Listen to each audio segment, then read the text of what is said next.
ത്രിയേക ദൈവനാമത്തിന് മഹത്വമുണ്ടായിരിക്കട്ടെ. ഒരു ഞായറാഴ്ച കൂടി ദൈവത്തെ മഹത്വപ്പെടുത്തുവാൻ, ദൈവകൃപയിൽ ആശ്രയിച്ചുകൊണ്ട് ആയിരിക്കാനും ദൈവം നമുക്ക് വലിയ കൃപ നൽകിയിരിക്കുക. പ്രിയമുള്ളവരെ, ദൈവം മനുഷ്യന്റെ ജീവിതത്തിലേക്ക് വസിക്കാൻ ആഗ്രഹിക്കുന്നത് വചനമായിട്ടാണ്. അതുകൊണ്ടാണ് യോഹന്നാന്റെ സുവിശേഷം 1-3 വരെയുള്ള വചനം വായിക്കുമ്പോൾ നമ്മൾ കാണുന്ന ഇതാണ്: ആദിയിൽ വചനം ഉണ്ടായിരുന്നു, വചനം ദൈവത്തോട് കൂടെയായിരുന്നു, വചനം ദൈവമാണ്, അവൻ ആദിയിൽ ദൈവത്തോട് കൂടെയായിരുന്നു, സമസ്തവും അവനിലൂടെ ഉണ്ടായി. ഇത്രയും പിടികിട്ടിയല്ലോ. ഇത്രയും കാര്യം പിടികിട്ടണമെങ്കിൽ 2 വർഷം പഠിക്കണം എന്നാണ്. ഈ ഭൂമിയിലുള്ള മുഴുവൻ കാര്യങ്ങളും ദൈവം സൃഷ്ടിച്ചത് വചനം വഴിയാണ്. ഉണ്ടാകട്ടെ ഉണ്ടാകട്ടെ എന്ന് പറഞ്ഞുണ്ടാക്കിയതാണ്. ആ വചനം ഇപ്പൊ എവിടെയാണ് ഇരിക്കുന്നത്? വചനം ദൈവത്തോട് കൂടെ ഇരുന്നത്. അത് ദൈവം തന്നെയാണ്. ആ വചനം സമസ്തവും അവനിലൂടെ ഉണ്ടായി, ഒന്നും അവനെ കൂടാതെ ഉണ്ടായി. അവനിൽ ജീവൻ ഉണ്ടായിരുന്നു, ആ ജീവൻ മനുഷ്യരുടെ വെളിച്ചമായിരുന്നു. അപ്പൊ ഈ വചനത്തിന് എന്തുണ്ട്? ജീവനുണ്ട്. ആ വചനം തന്നെയാണ് നിങ്ങളോട് പ്രസംഗിക്കപ്പെട്ടിരിക്കുന്ന സുവിശേഷമെന്ന് പത്രോസ് അപ്പോസ്തലൻ വ്യക്തമാക്കുന്നുണ്ട്. 1 പത്രോസ് 1:25 മുതലുള്ള വചനം വായിക്കും. 23-25 മുതലുള്ള വചനം. ആ വചനം തന്നെയാണ് നിങ്ങളോട് പ്രഘോഷിക്കപ്പെട്ട സുവിശേഷം. അങ്ങനെയാണെങ്കിൽ സുവിശേഷ വചനത്തിന് എന്തുണ്ട്? ജീവനുണ്ട്. ആ ജീവൻ മനുഷ്യരുടെ വെളിച്ചമാണ്. ഞാൻ ഇന്ന് ഒത്തിരി നേരത്തെ ഉണർന്നു, കാരണം ഒത്തിരി നേരത്തെ കിടന്നുറങ്ങി. അപ്പൊ ഞാൻ രാവിലെ ഇന്ന് എന്ത് പ്രഘോഷിക്കണമെന്ന് ഇങ്ങനെ ചിന്തിച്ചുകൊണ്ടിരിക്കുമ്പോൾ എന്റെ മനസ്സിലേക്ക് ഓടി വന്ന കുറെ കാര്യങ്ങളുണ്ട്. സത്യത്തിൽ ഈ ശുശ്രൂഷ ആരംഭിച്ചത് തിരുവചനത്തിന്റെ ശക്തി എന്താണെന്ന് ജനത്തെ ബോധ്യപ്പെടുത്തി കൊടുക്കാൻ വേണ്ടിയാണ്. എന്നിട്ട് ആ വചനം സ്വീകരിക്കുന്നവരുടെ ജീവിതം ദൈവരാജ്യ സംസ്ഥാപിത ജീവിതമായി മാറും. അപ്പൊ അതുകൊണ്ടാണ് പണ്ടുകാലത്ത് ഈ ചക്ക ഉള്ള സമയത്ത് ചില ആളുകൾ ഗസ്റ്റ് വീട്ടിൽ വന്നു കഴിഞ്ഞാൽ കാപ്പിക്ക് നമ്മൾ പഴുത്ത 2 ചക്കച്ചുളയും കൊടുക്കും, ചക്കപ്പഴം. പിന്നെ ഉച്ചയ്ക്ക് ചോറിന് ചക്ക വേവിച്ചത്, വൈകുന്നേരം ചക്ക കൊണ്ടുണ്ടാക്കിയ കുമ്പിള്, പോകാൻ നേരത്ത് കുറച്ച് ചക്കക്കുരു കൊടുത്തു വിട്ടേക്കും, ഇനി ഇല്ലാത്തപ്പോൾ ഉപയോഗിക്കാൻ. വൈകിട്ട് കിടക്കുകയാണെങ്കിൽ തലേണയായിട്ടൊരു ചക്ക വെച്ചും കൊടുക്കും. ഇതിനെല്ലാം ഉപയോഗിക്കാറും ചക്ക എന്ന് പറഞ്ഞ പോലെയാണ്. നമ്മുടെ ധ്യാന കേന്ദ്രത്തിൽ വന്നു കഴിഞ്ഞാൽ ഇവിടെ വചനം പ്രഘോഷിക്കും, അതിനുശേഷം കൗൺസിലിങ്ങിന് ചെല്ലുമ്പോൾ അവിടെ ബൈബിൾ വായിപ്പിക്കും, പോകാൻ നേരത്ത് ഒരു പേപ്പറിൽ ഇത് എഴുതി കൊടുക്കുകയും ചെയ്യും. പക്ഷെ എനിക്ക് മനസ്സിലായ ഒരു കാര്യം, ഇപ്പോൾ ഞാൻ ഇന്ന് രാവിലെ ഇരുന്ന് പ്രാർത്ഥിച്ചപ്പോൾ എനിക്ക് മനസ്സിലായ കാര്യം, ഈ എഴുതി കൊടുക്കുന്ന വചനമൊന്നും ഒരൊറ്റ മനുഷ്യൻ പോലും വീട്ടിൽ കാര്യമായിട്ട് വായിക്കുന്നില്ലെന്നാണ്. അതാണ് സത്യം. നമ്മളിവിടെ വരുന്നത് എന്താന്ന് ചോദിച്ചാൽ, പ്രിയമുള്ളവരെ, പല ആളുകൾക്ക് ഇവിടെ അത്ഭുതം നടക്കുന്നുണ്ടെന്നറിയാം, രോഗശാന്തി നടക്കുന്നുണ്ട്, ഇതെല്ലാം നിങ്ങൾ കാണുന്നുണ്ട്. അപ്പൊ നിങ്ങളുടെ ഒരു പ്രതീക്ഷ മിക്കവാറും തൈലാഭിഷേകത്തിന് എണ്ണ പൂശുമ്പോൾ, അതല്ലെങ്കിൽ തിരുമേനി തലയൊക്കെ വെച്ച് പ്രാർത്ഥിക്കുമ്പോൾ എപ്പോഴും ഇത് സംഭവിക്കും. എപ്പോഴാണ് സംഭവിക്കുന്ന അറിയത്തില്ല. അതുകൊണ്ട് കുറെ നേരം ഓഫീസിൽ പോയി നിൽക്കും, കുറെ നേരം എന്റെ പാഴ്സലിന്റെ വാതിക്ക് വന്ന് നിൽക്കും, കുറെ നേരം അച്ഛന്മാരെ കാണാൻ വേണ്ടി വട്ടം കറങ്ങി നടക്കും. അവസാനം പിന്നെ ആരെയും കണ്ടില്ലെങ്കിൽ ഇവിടെ നേരെ കുറെ നേരം ഇരിക്കും. പല വ്യക്തികളുടെയും പല ജീവിതത്തിൽ ശാശ്വതമായ ഒരു ദൈവകൃപ കടന്നു വരാത്തതിന്റെ കാരണം, പ്രിയമുള്ളവരെ, വചനത്തെ നമ്മൾ വിശ്വസിക്കുന്നില്ല എന്ന സത്യമാണ് നമ്മൾ തിരിച്ചറിയേണ്ടത്. ഈ ഭൂമിയിൽ പൈശാചിക ബന്ധനങ്ങളെ മാറ്റി നിർത്തി, അന്ധകാര ശക്തികളെ ഒഴിവാക്കി ദൈവീക പ്രകാശം ഒരു മനുഷ്യനിൽ നിലനിർത്താനായിട്ടുള്ള ഏക ശക്തിയുടെ ഉറവിടം തിരുവചനമാണ്. അപ്പൊ നിങ്ങൾ ഓർക്കും കൂദാശയ്ക്ക് ഇല്ലേന്ന്. തിരുവചനത്തിൽ കൂടെയാണ് കൂദാശയ്ക്ക് ശക്തി ഉണ്ടാകുന്നത്. എല്ലാ കൂദാശയും സ്ഥാപിതമായിരിക്കുന്നത് തിരുവചനത്തിന്റെ അടിസ്ഥാനത്തിലാണ്. ഇനി നിങ്ങൾ ഏത് പ്രാർത്ഥന എടുത്തു നോക്കിക്കൂ, ആ പ്രാർത്ഥന ഒരു തിരുവചനത്തിന്റെ അടിസ്ഥാനത്തിലാണ് രൂപപ്പെടുത്തിയിരിക്കുന്നത്. അതുകൊണ്ടാണ് പ്രാർത്ഥനയ്ക്ക് ശക്തി ഉണ്ടാകുന്നത്. അതുപോലെ എല്ലാ അത്ഭുതങ്ങളും നിങ്ങൾ ശ്രദ്ധിച്ചു. ഏത് രോഗശാന്തി ഉണ്ടായാലും ആ രോഗശാന്തിക്ക് പിന്നിൽ സ്വീകരിക്കപ്പെട്ട ഒരു തിരുവചനം ഉണ്ടാകും. അങ്ങനെ എല്ലാം ഭൂമിയിൽ നടക്കുന്ന പ്രവൃത്തികളെല്ലാം നിറവേറ്റപ്പെടാൻ പോകുന്നത് ദൈവവചനത്തിന്റെ അടിസ്ഥാനത്തിലാണ്. അതുകൊണ്ട് പ്രിയമുള്ളവരെ, ദൈവവചനത്തോട് കൂടുതൽ ആഭിമുഖ്യം കാണിച്ചാൽ മാത്രമേ ദൈവകൃപ മനുഷ്യ ഹൃദയങ്ങളിലേക്ക് ആഴപ്പെടുവാനായിട്ട് ഇടയായി തീരത്തുള്ളൂ. അന്ധകാര ശക്തി വിട്ടുപോകും. നമ്മൾ വിചാരിക്കുന്നത് പോലെ പിശാചെ പോ എന്ന് പറഞ്ഞാലൊന്നും പിശാച് പോവുകയില്ല. ഞങ്ങളിവിടെ കിടന്നൊക്കെ ഒച്ചത്തിലൊക്കെ പറയുമ്പോൾ നിങ്ങൾക്കൊരു ഇൻസ്പിറേഷൻ ഉണ്ടാകാനും ആ കൂട്ടത്തിൽ ഞങ്ങൾ വചനം പറയും. ഇന്ന വചനത്തിന്റെ ശക്തിയാൽ ഇന്ന തിന്മയുടെ സ്വാധീനം പോട്ടെ. ആ വചനം സ്വീകരിച്ച വ്യക്തിയിൽ നാം തിന്മ പോകും, അല്ലാത്തവരിൽ പോവുകയില്ല. ഒരു വചനം പറയുമ്പോൾ ആ വചനം സ്വീകരിച്ച വ്യക്തിയിൽ നിന്ന് മാത്രമേ ആ തിന്മയുടെ സ്വാധീന ശക്തി പോകത്തുള്ളൂ.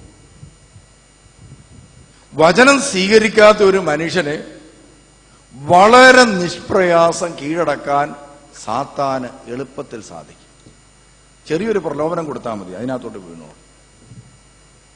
നിങ്ങളിൽ ആരെങ്കിലും ചിന്തിക്കുകയാണ്, ഒരു കാരണവശാലും എന്നെ ഇന്ന പാപത്തിൽ വീഴിക്കാനല്ലേ, എന്തെങ്കിലും ഒരു പാപം പറഞ്ഞിട്ട് അതിൽ വീഴിക്കാൻ പറ്റുകയെന്ന് പറഞ്ഞാൽ പിശാച് അതേ പാപത്തിൽ തന്നെ നമ്മളെ കൊണ്ട് വീഴിക്കും. നമ്മൾ ശക്തരല്ല. നമ്മൾ ശക്തരാകേണ്ട ഒരു മേഖല വചനം മാത്രമാണ്. വചനത്തിൽ കൂടെ മാത്രമേ ഒരു മനുഷ്യന് ശക്തനാകാൻ പറ്റത്തുള്ളൂ. വേറൊരു രീതിയിലും ഒരു പാപത്തെയും പാപത്തിന്റെ കാരണമായ പൈശാചിക ശക്തികളുടെ സ്വാധീനങ്ങളെയും എതിർത്ത് നിൽക്കാനുള്ള ത്രാണി ഒരു മനുഷ്യനില്ല. ഈ യാഥാർത്ഥ്യം നമ്മൾ തിരിച്ചറിയണം. അതുകൊണ്ട് ജീവിതത്തിന്റെ പ്രതിസന്ധികളും പ്രയാസങ്ങളും പ്രശ്നങ്ങൾക്കും കരകയറാൻ വേണ്ടിയുള്ള ചവിട്ടുപടി എന്ന് പറയുന്നത് സത്യത്തിൽ വചനമാണ്. പ്രിയമുള്ളവർ, ഞാനൊന്ന് ചോദിക്കട്ടെ, ഡെയിലി നിങ്ങളുടെ കൗൺസിലിംഗ് ചെയ്തിട്ടുള്ളതെന്ന് കൈവെക്കാവോ? കൗൺസിലിംഗ് ചെയ്യോ, ധ്യാനം കൂടുവോ, കൗൺസിലിംഗ് ചെയ്തിട്ടുണ്ടെന്ന് കൈവെക്കാവോ? ഇത്രയും പേരാണ്. ഇത്രയും പേർക്കും ഡെയിലി റീഡിങ്ങിന് വേണ്ടി എഴുതി തന്നിട്ടുള്ള കുറച്ച് വചനമുണ്ട്. അത് എല്ലാ ദിവസവും വായിക്കുന്നവരുന്ന് യോഗിക്ക് ഉണ്ട്. വളരെ കുറച്ച് പേര്. ഞാനൊരിക്കൽ ഇവിടെ പ്രിയമുള്ളവരെ, എന്റെ കൂടെ തന്നെ ശുശ്രൂഷ ചെയ്യുന്ന ഒരു സഹോദരിയാണ് എന്നോട് വന്നിട്ട് പറഞ്ഞു, എന്താണെന്ന് അറിയത്തില്ല, ശുശ്രൂഷ മണ്ഡലത്തിലേക്ക് ഇങ്ങോട്ട് മുന്നോട്ട് വന്നു. ഭയങ്കര പ്രയാസവും ഭയങ്കര അസ്വസ്ഥതയാണ്, ഭയങ്കര ഭാരമാണ്. ഇതെന്നും പറയുക, തലയ്ക്ക് വെച്ച് പ്രാർത്ഥിക്കുക. തലേ കൈവെക്കുമ്പോൾ ഭാരം പോകുന്നുണ്ട്, അത് കഴിഞ്ഞ് പിന്നെയും ഭാരം വരും. തലേ കൈവച്ച് കൈയെടുക്കുമ്പോൾ പോകുന്ന ഭാരം എന്നാന്നറിയോ? എന്റെ കൈയുടെ ഭാര. അതങ്ങോട്ട് വെച്ചാൽ പെട്ടെന്ന് എടുക്കുമ്പം ഒരു ഭാരക്കുറവുണ്ടാകും. പ്രിയമുള്ളവരെ, ഈ ഭാരം മാറണമെങ്കിൽ ഞാൻ ഈ വ്യക്തിയോട് പറഞ്ഞു, ഞാൻ ചോദിച്ചു, തന്നിട്ടുള്ള വചനങ്ങൾ വായിക്കുന്നുണ്ടോ? അന്നേരം പറഞ്ഞു, അത് കുറച്ച് നാളായി വായിച്ചിട്ട്. അപ്പം ഞാൻ പറഞ്ഞു, ഇന്ന് 31-ാം തീയതിയാണ്, അടുത്ത 31-ാം തീയതി വരെ തുടർച്ചയായി ഇവിടെ നിന്നുള്ള വചനവും പ്രാർത്ഥനയും കൃത്യമായി മരുന്ന് കഴിക്കുന്നതിനേക്കാൾ നന്നായി ചെല്ലണം. ചെല്ലിയ ശേഷം തിരിച്ചു വരിക. അതിനുശേഷം ഞാൻ ചില കാര്യങ്ങളൊക്കെ പറയാവുന്നു. പ്രിയമുള്ളവരെ, ഏതാണ്ട് കാര്യം പറയണമെങ്കിൽ ഇനി 1 മാസം കഴിയും. പുള്ളിക്കാരത്തിയുടെ പ്രശ്നം തീർക്കാനുള്ള കാര്യം പറയണ 1 മാസം കഴിയും. അതിന് പുള്ളിക്കാരത്തി 1 മാസം വചനം വായിക്കാതെ ഇവിടെ വന്നു കഴിഞ്ഞാൽ ഞാൻ തിരിച്ചിറക്കി വിടും. അതറിയാവുന്നതുകൊണ്ട് 1 മാസം തുടർച്ചയായി വചനം വായിച്ച് തിരിച്ചു. വചനവായനയും പ്രാർത്ഥനയും 1 മാസം തുടർന്നു. ഞാൻ ചോദിച്ചു, എങ്ങനെ ഉണ്ടായിരുന്നു? 1 മാസം കഴിഞ്ഞപ്പോൾ അസ്വസ്ഥത, എല്ലാ അസ്വസ്ഥതയ്ക്കും കുറവുണ്ട്. ഭാരം മാറി, തലയുടെ പെരുപ്പ് കുറഞ്ഞു, അസ്വസ്ഥത മാറി, ദേഷ്യം കുറഞ്ഞു, എല്ലാം കുറഞ്ഞു. ഞാൻ പറഞ്ഞു, എങ്കിൽ ഇനിയിപ്പോ പ്രത്യേകിച്ചൊന്നും പറയാനില്ലല്ലോ. ഇതുപോലെ തന്നെ അടുത്ത ഒരു 31 ദിവസത്തേന് ഇത് തുടരുക. അതോടുകൂടി പ്രിയമുള്ളവര്, പിന്നെ എന്റെ പാഴ്സനേജിന്റെ ഭാഗത്തോട് തന്നെ ആ പുള്ളിക്കാരത്തി വന്നിട്ട്. അപ്പൊ ഇതുപോലെയാണ് പല മനുഷ്യന്റെയും ജീവിത പ്രശ്നങ്ങൾ. കുറെ നാളൊക്കെ ഇങ്ങനെ നോക്കും, പക്ഷെ പ്രശ്നങ്ങളൊന്നും അവസാനിക്കും. ഇതിന് കാരണം എന്താണ്? തിരുവചനങ്ങളോട് നമ്മൾ ആഭിമുഖ്യം കുറഞ്ഞു പോകുന്നു. കർത്താവ് എന്നോട് ഇങ്ങനെ പറയുകയാണ്, ധ്യാന കേന്ദ്രത്തിൽ വരുന്ന ദൈവമക്കൾക്ക് തിരുവചനത്തോട് ആഭിമുഖ്യം കുറയുന്നു. അതൊരു വലിയ പ്രശ്നമാണ്. അതുകൊണ്ട് പ്രിയമുള്ളവരെ, തിരുവചനത്തോടുള്ള ആഭിമുഖ്യം ഉണ്ടായാൽ മാത്രമേ നിങ്ങളുടെ ജീവിതത്തിൽ അത്ഭുതം നടക്കത്തുള്ളൂ. ഉദാഹരണത്തിന്, കാനാവിലെ കല്യാണ വിരുന്നിൽ അത്ഭുതം നടന്നപ്പോഴാ? ഒഴിഞ്ഞ പാത്രത്തിൽ വെള്ളം നിറച്ചപ്പോഴാണ്. അങ്ങനെയെങ്കിൽ നിങ്ങളുടെ ജീവിതത്തിൽ അത്ഭുതം നടക്കണമെങ്കിൽ നിങ്ങളുടെ കുമ്പസാരിച്ച് പാപങ്ങൾ ഒഴിച്ച പാത്രത്തിനകത്ത് ദൈവവചനം നിറയ്ക്കണം. എന്നിട്ട് ഈ വചനവും ഏന്തിക്കൊണ്ട് നിങ്ങളുടെ ജീവിത മേഖലയിലേക്ക് പോവുക. പോകുന്ന സ്ഥലത്ത് വെച്ച് ആ കുറവുകൾ പരിഹരിക്കപ്പെടും. ചിലപ്പോൾ രോഗശാന്തി ആയിരിക്കാം, രോഗമായിരിക്കാം നിങ്ങളുടെ പ്രശ്നം. ദൈവവചനം സ്ഥിരമായി കേട്ടുകൊണ്ടിരുന്ന് നിങ്ങൾക്ക് നാളെ എന്തെങ്കിലും ഒരു രോഗം വരും. വചനം കേട്ടാലും കേട്ടില്ലെങ്കിലും രോഗം വരും. പക്ഷേ സ്ഥിരമായി വചനം കേട്ടുകൊണ്ടിരിക്കുന്ന വ്യക്തിക്ക് എന്ത് സംഭവിക്കുന്നറിയോ? പ്രിയമുള്ളവര്, രോഗത്തിന്റെ പ്രതിസന്ധി ഘട്ടങ്ങൾ വരുമ്പോൾ ഈ ഒഴിഞ്ഞ പാത്രത്തിൽ നിറയ്ക്കപ്പെട്ടിരിക്കുന്ന വചനം കർത്താവ് എടുത്ത് ആ വ്യക്തിക്ക് വേണ്ടി ഉപയോഗിക്കും. അത്ഭുത രോഗശാന്തി ആ വ്യക്തിയിൽ നടക്കും. എത്രയോ അത്ഭുതങ്ങളാണ് ഇവിടെ നടക്കുന്നത്. ഓരോ ആഴ്ചയിൽ അത്ഭുതം നടക്കുന്നുണ്ട്. പ്രിയമുള്ള, ഇപ്പൊ തന്നെ 2 രോഗസൗഖ്യമാണ് ഇവിടെ എഴുതി വയ്ക്കും. ഒന്നെന്താണെന്നറിയോ പ്രിയമുള്ള? ഒരു രോഗസൗഖ്യം ഇതാ ഓപ്പറേഷൻ വേണമെന്ന് ശ്രീചിത്രായിലാണ് വെല്ലൂരാൻ. ഇതെന്തുകൊണ്ട് ഇത് നടക്കുന്നു നമ്മൾ ചിന്തിച്ചോണം. എല്ലാവർക്കും രോഗശാന്തി കിട്ടുകയില്ല. രോഗശാന്തി കിട്ടണമെങ്കിൽ എന്ത് ചെയ്യണം? സ്പൈനൽ കോഡിന് ട്യൂമർ ഉണ്ടായതിനാൽ ഓപ്പറേഷൻ ചെയ്യണമെന്ന് 4 മാസം മുമ്പ് ഡോക്ടർമാർ നിർദ്ദേശിച്ചു. അതിനുശേഷം ഫെബ്രുവരിയിലുള്ള തൈലാഭിഷേക ശുശ്രൂഷ ചെയ്തു. കഴിഞ്ഞ ആഴ്ചയിൽ ഓപ്പറേഷന് വേണ്ടി അഡ്മിറ്റ് ചെയ്ത് കഴിഞ്ഞിട്ടുള്ള പരിശോധനയിൽ ഓപ്പറേഷൻ വേണ്ടെന്ന് ഡോക്ടർമാർ പറഞ്ഞു. എന്തുകൊണ്ട്? ഒന്ന് എഴുന്നേറ്റ് നിൽക്കാവോ? കൈയൊന്നടിച്ച് കർത്താവിന് നന്ദി പറഞ്ഞു. അപ്പൊ ഈ മനുഷ്യൻ ഇവിടെ വരാൻ തുടങ്ങിയിട്ട് കാലം എത്രയാണെന്നറിയോ? എത്ര വർഷമായി ഇപ്പോൾ ഇവിടെ വരാൻ തുടങ്ങി? 9 വർഷമായിട്ട് ട്യൂമറും ഇല്ല, ഒരു കുഴപ്പമില്ല. ഇത് ആരോഗ്യവാനായിട്ട് ഇവിടെ വന്നതാ. രോഗശാന്തിക്ക് വേണ്ടി വന്നതല്ല, ആരോഗ്യവാനായിട്ട് വന്നു. പ്രിയമുള്ളവരെ, ട്യൂമർ വന്നു കഴിഞ്ഞപ്പോൾ എന്നാ പറ്റി? ട്യൂമർ ഉണ്ടായി കഴിഞ്ഞപ്പോൾ ഇതാ തിരുവചനം കേട്ടിരുന്നതുകൊണ്ട് ആ വചനം സമയത്ത് പ്രവർത്തിച്ചു. നമ്മൾ തൈലാഭിഷേക ശുശ്രൂഷ എന്ന് പറയുമ്പോൾ നിങ്ങൾക്ക് അറിയാമല്ലോ എന്തുമാത്രം പേരായിരിക്കുന്നത്. അതുകൊണ്ട് ട്യൂമറുകാർക്കൊന്നും ബലം പ്രയോഗിച്ച് പ്രാർത്ഥിക്കാനുള്ള സമയമില്ല. അതൊരു ഇമോഷണൽ കാര്യമാണ്. എന്താണ്?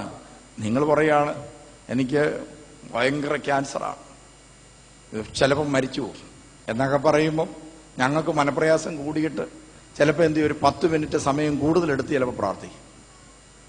ചിലർ വന്നപ്പോൾ തിരക്കുള്ള സമയത്ത് ഒന്ന് പറയുകയാണ് ട്യൂമറാന്ന് പറഞ്ഞു കഴിഞ്ഞാൽ എന്താണ്, നിങ്ങൾ ഒച്ച കുറച്ചാ പറഞ്ഞത് ഞങ്ങൾക്ക് മനസ്സിലാവും, ട്യൂമറാ, വലിയ കാര്യമില്ല, തലയൊക്കെ വെച്ച് പ്രാർത്ഥിക്കും. 1 മിനിറ്റ് കൊണ്ട് പ്രാർത്ഥിക്കും, 5 മിനിറ്റ് കൊണ്ട് പ്രാർത്ഥിച്ചാലും 1 മിനിറ്റ് കൊണ്ട് പ്രാർത്ഥിച്ചാലും പ്രിയമുള്ളവരെ അത് ഒരു പ്രത്യക്ഷ അടയാളം മാത്രമാണ്. ഇവിടെ പ്രവർത്തിക്കേണ്ടത് ആരാ?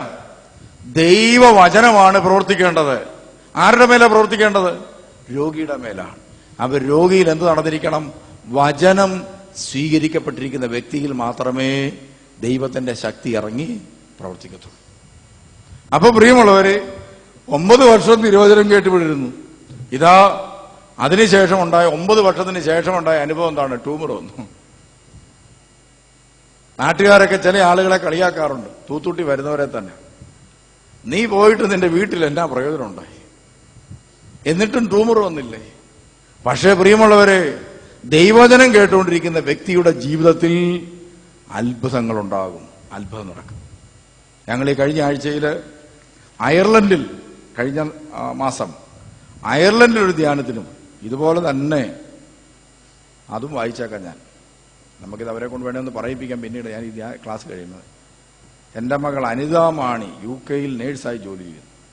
അവൾക്ക് ആന്തരികമായ പല അസ്വസ്ഥതകളും ഉണ്ടായിരുന്നു. സ്കാൻ ചെയ്തപ്പോൾ പാൻക്രിയാസിൽ ട്യൂമറാണെന്ന് കണ്ടുപിടിച്ചു. ഷുഗർ താണുപോയിട്ട് ബോധം കെട്ട് വീഴുമായിരുന്നു. അതോടൊപ്പം കടുത്ത നടുവേദനയും ഉണ്ടായിരുന്നു. മാർച്ച് മാസത്തിൽ നടന്ന ധ്യാനത്തിൽ പങ്കെടുത്തു അയർലൻഡിൽ. ഇപ്പോൾ സ്കാൻ ചെയ്ത് നോക്കിയപ്പോൾ ട്യൂമർ ഇല്ല എന്ന് കണ്ടെത്തി. കണ്ടോ? കർത്താവിന് നന്ദി പറയാം. അപ്പൊ ഇതെന്തായി സംഭവിക്കുന്ന പ്രിയമുള്ളവരെ? തമ്പുരാന്റെ വചനത്തോട് ആദ്യം വിശ്വസ്തനാകും, വചനം കേൾക്കും. അവരുടെ മാതാപിതാക്കന്മാർ രാവും പകലും ഇവിടെ വന്ന് എന്ത് ചെയ്യണം? രാവിലെ മുതൽ പ്രാർത്ഥിക്കുക മറ്റുള്ളവർക്ക് വേണ്ടി. രാവിലെ മുതൽ രോഗികൾക്ക് വേണ്ടി മറ്റുള്ളവർക്ക് വേണ്ടിയും പ്രാർത്ഥിക്കുകയാണ് ഇവരുടെ പരിപാടി. ഇവരുടെ ജോലി അതാ, അവരെ ഏൽപ്പിച്ചിരിക്കുന്ന ജോലി ഇതാണ്. രാവിലെ മുതൽ എല്ലാവർക്കും വേണ്ടി പ്രാർത്ഥിച്ചുകൊണ്ടിരിക്കുക. അവരങ്ങനെ ചെയ്തുകൊണ്ടിരിക്കുന്നു. അവരുടെ വീട്ടിലൊരു ആവശ്യം വന്നപ്പോൾ എന്നാ പറ്റി? ഇതാ ഒരു ധ്യാനം കൂടി നല്ലൊരു രോഗശാന്തി പ്രാർത്ഥന നടത്താൻ പോലും അവസരം ഉണ്ടായില്ല അവിടെ. സത്യത്തിൽ അത്രയ്ക്ക് ടൈറ്റായിരുന്നു. ഇതാ കർത്താവ് ധ്യാനം കഴിഞ്ഞപ്പോൾ അത്ഭുതകരമായി ആ രോഗം എടുത്തു മാറ്റി ആളെ സുഖപ്പെടുത്തി വിട്ടു. കണ്ടോ? അപ്പൊ ഇവിടെ വചനമാണ് നമ്മളെ സൗഖ്യപ്പെടുത്തുന്നത്.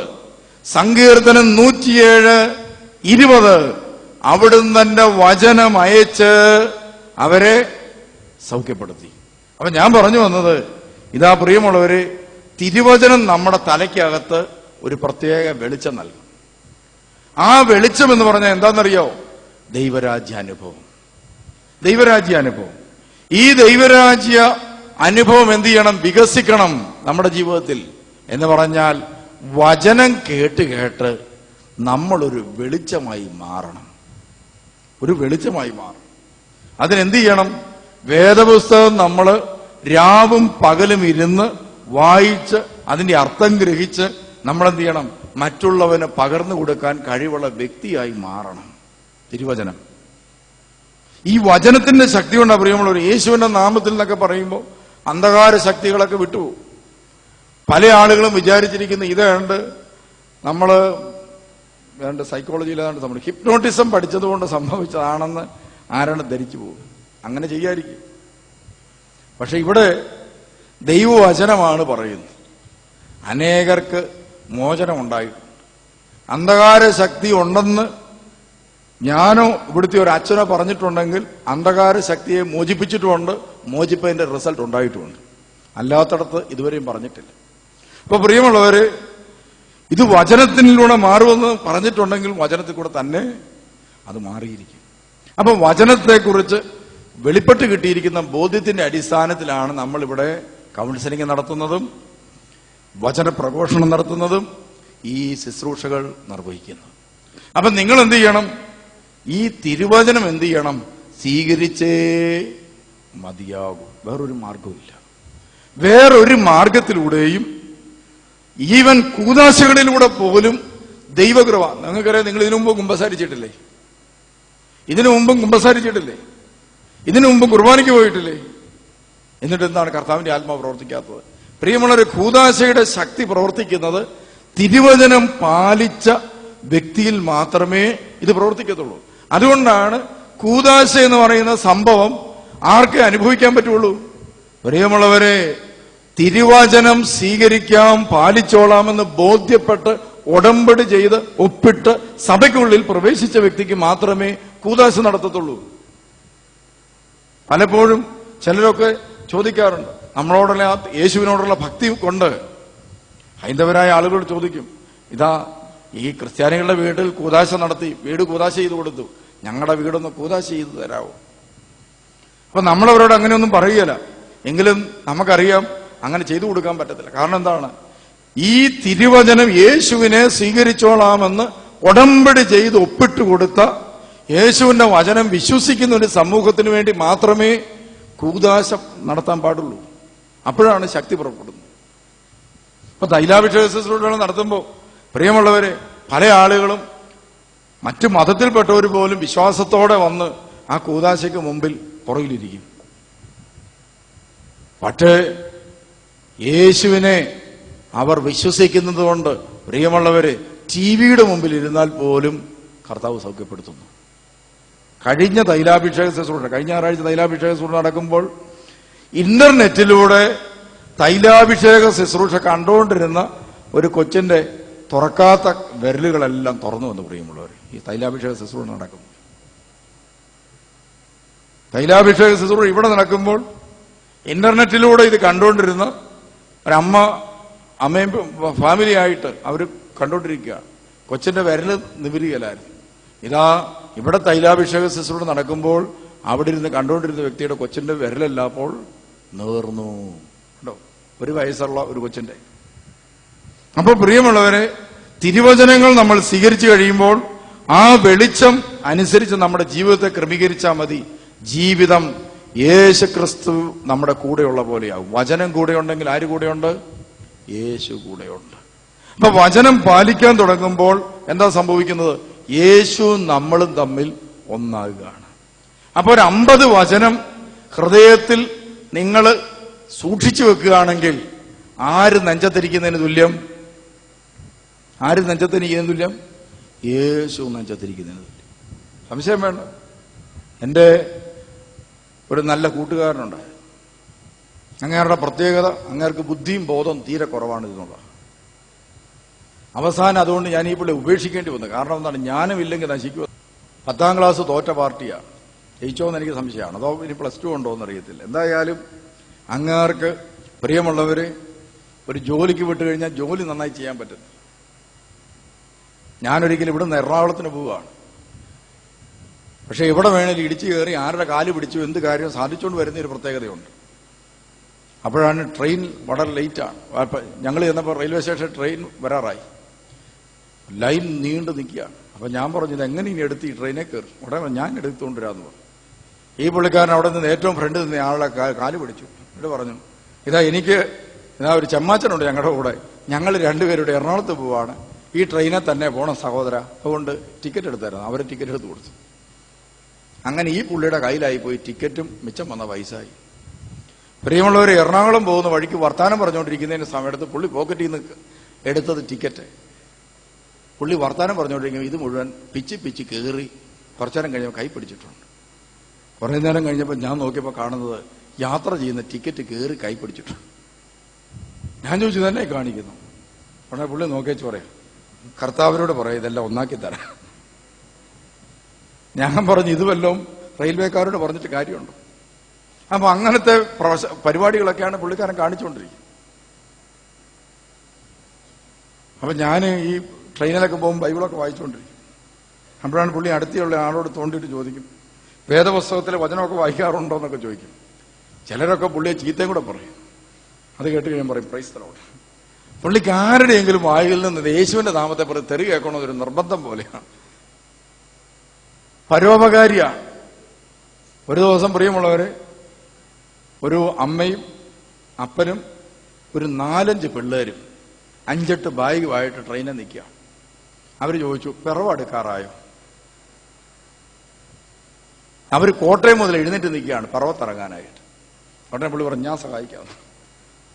പ്രിയമുള്ളവരെ, ഞാൻ സഹായിക്കാന്ന് പറഞ്ഞ് പുള്ളി വാതിൽക്ക് നിൽക്കുകയാണ്. അവസാനം ചെയ്തത് എന്താന്ന് ചോദിച്ചാൽ, ഇതാ പിറവൻ സ്റ്റേഷനിൽ വന്നപ്പോൾ ഇതാ സകല ബാഗും ഇറക്കി വെക്കാൻ പുള്ളി അങ്ങ് സഹായിച്ചു. അവരിറങ്ങി ഉടനെ ബാഗെല്ലാം ഇറക്കി വെച്ചു. തൊട്ടപ്പുറത്ത് നിന്ന ആളുടെ ബാഗ് കൂടി ഇറക്കി വെച്ചു. അതോടുകൂടി അവർ കയറി കോളറിന് പിടിച്ചു. എന്നിട്ട് ഞാൻ പറഞ്ഞു, മറ്റേ പുള്ളിയെ സഹായിക്കാൻ വേണ്ടി ചെയ്തതാണ്. അന്നേരം പറഞ്ഞു, എന്റെ ബാഗാണ് ഇറക്കി വെക്കുന്നത്. ഞാൻ പറഞ്ഞു, പുള്ളിക്ക് അബദ്ധം പറ്റിയതാണ്. ഇതുപോലത്തെ ചില അബദ്ധക്കാരുണ്ട്. അവരെന്ത് ചെയ്യും? ഇങ്ങനെ ബാഗ് എടുത്തോണ്ട് ഇറങ്ങിപ്പോകുന്ന ഒരു രീതിയുണ്ട്, കള്ളന്മാര്. അപ്പൊ ഇങ്ങനെ മനുഷ്യനെ സഹായിക്കുകയും ചെയ്യും. അതിനിടയിൽ പ്രിയമുള്ള ഒരു വേദപുസ്തകം എന്ന് പറഞ്ഞാൽ വായനയോട് വായന. തിരുവചനങ്ങൾ മുഴുവൻ ഹൃദയത്തിൽ ഉണ്ട്. എന്നാ പറഞ്ഞാലും അതിനൊരു വചനം പറയും. ഇടയ്ക്കൊക്കെ എന്നോട് പറയും, എന്നെ ഒന്ന് വഴക്ക് പറ. അപ്പൊ അങ്ങനെയൊക്കെ ഇരുന്ന് ചെറുപ്പക്കാരൻ ബൈബിൾ വായിച്ചിട്ട് എന്നോട് ഇടയ്ക്കിടയ്ക്ക് പറയും, നമുക്ക് ജർമ്മനിയിൽ കർത്താവിന്റെ സുവിശേഷം ഇച്ചിരി കൊടുക്കണം, 2-3 വർഷം കഴിയുമ്പോൾ ഒന്ന് പോണം, സ്വിറ്റ്സർലൻഡിൽ ഒന്ന് പോണം, ഫാത്തിമായി പോയി മാതാവിന്റെ. അപ്പൊ ഞാൻ പറയും, മിണ്ടായിരുന്നാണോ കേട്ടോ, 10 പൈസ എടുക്കാൻ വഴിയില്ലാതെ, ചായ കുടിക്കാൻ പോലും മാർഗമില്ലാതെ എറണാകുളം സൈഡിലേക്ക് പോയിക്കൊണ്ടിരിക്കുമ്പോഴാണ് പ്രിയമുള്ളവരെ സ്വിറ്റ്സർലൻഡിൽ പോകുന്ന കാര്യം എന്നോട് പറയും. എൻ്റെ കയ്യിലും പൈസയുടെ അളവ് കുറവാണ്. അപ്പോഴാണ് പള്ളി സ്വിറ്റ്സർലൻഡിൽ വചനപ്രഘോഷണം നടത്തുന്ന കാര്യം പറയുന്നത്. അങ്ങനെ എല്ലാ ദിവസവും തന്നെ കുമ്പസാരിക്കുകയും ചെയ്യും. ഭക്ഷണം കഴിച്ചില്ലെങ്കിലും കുഴപ്പമില്ല, എല്ലാ ദിവസവും വിശുദ്ധ കുർബാനയിൽ പങ്കെടുക്കും, വിശുദ്ധ കുർബാന അനുഭവിക്കും. ചെറിയ പാപങ്ങൾ പോലും കുമ്പസാരത്തിൽ ഏറ്റുപറഞ്ഞ് പശ്ചാത്തപിക്കും. അവസാനം ഒരു ദിവസം അച്ഛൻ എന്ത് ചെയ്തു, ഇനി മേലാൽ ആഴ്ചയിൽ 1 കുമ്പസാരിക്കാവുള്ളൂ എന്ന് പറഞ്ഞു. Praise the Lord. അച്ഛനോട് ഒരു പിണക്കവുമില്ല. എഴുന്നേറ്റ് പോയിട്ട് 2 ആഴ്ച കഴിഞ്ഞപ്പോൾ വീണ്ടും ആ അച്ഛൻ്റെ അടുത്ത് തന്നെ മുമ്പ്. അവസാനം അച്ഛൻ മടുത്ത്. അങ്ങനെ പ്രാർത്ഥിച്ചുകൊണ്ടിരുന്ന മനുഷ്യൻ എന്നാ സംഭവിച്ചെന്നറിയോ പ്രിയമുള്ളവരെ? ഞാനത് കഴിഞ്ഞ ഈ പുള്ളിയെ ഉപേക്ഷിച്ചെന്ന് പറഞ്ഞാൽ ഞാൻ സെമിനാരിൽ പോയി. ഞാൻ ആ വഴിക്ക് പോയി. ഒരു ദിവസം പുള്ളി എന്നെ വിളിച്ചു. ഞാൻ ചോദിച്ചു എന്താണ്? അന്നേരം പറഞ്ഞു, ഞാൻ സ്വിറ്റ്സർലൻഡിന് പോകാനായിട്ട് എയർപോർട്ടിൽ നിൽക്കുക. ഞാൻ ചോദിച്ചു നിനക്കിത് എങ്ങനെ സംഭവിച്ചു? ഉടനെ പറഞ്ഞു, ഇതാ അന്നക്കുട്ടി എന്ന് പറയുന്ന ഒരു പെണ്ണിനൊരു വെളിപാടുണ്ടായി. കള്ളു കുടിക്കാത്ത ചെറുപ്പക്കാരനെയും ബീഡി വലിക്കാത്ത ചെറുപ്പക്കാരനെയും ഭാര്യയെ തല്ലാത്ത ആളെയും കെട്ടണം. അവള് നാട്ടിൽ വന്ന് അന്വേഷിച്ചപ്പോൾ കള്ളു കുടിക്കത്തില്ല, ബീഡി വലിക്കത്തില്ല, പള്ളിയിൽ പോകുന്ന ചെറുപ്പക്കാരനെ കെട്ടിയത് ഇവനെയാണ്. ഇവനെ കെട്ടിക്കൊണ്ടുപോയി. അപ്പൊ അന്നക്കുട്ടിയുടെ വകുപ്പിൽ ഇവൻ പോയി. ഇടയ്ക്കിടയ്ക്ക് ജർമ്മനിയിൽ നിന്ന് വിളിച്ചിട്ട് പറയും, പരിശുദ്ധ അമ്മ പ്രത്യക്ഷപ്പെട്ട പള്ളിയിൽ ഇപ്പോൾ ഇരുന്ന് പ്രാർത്ഥിച്ചുകൊണ്ടിരിക്കുകയാണ്. എങ്ങനെ ഈ ചെറുപ്പക്കാരൻ ഇങ്ങനെ ആയത്? പ്രിയമുള്ളവരെ, ഭൗമികമായി നോക്കുമ്പോൾ ബുദ്ധിയില്ല, വിചാരമില്ല, ശക്തിയില്ല, ഒന്നുമില്ല. പക്ഷേ കർത്താവിന്റെ തിരുവചനങ്ങൾ കയ്യിലുണ്ട്. ആ ഒരൊറ്റ കാരണം കൊണ്ട് ഈ മകനെ ദൈവം എന്ത് ചെയ്തു?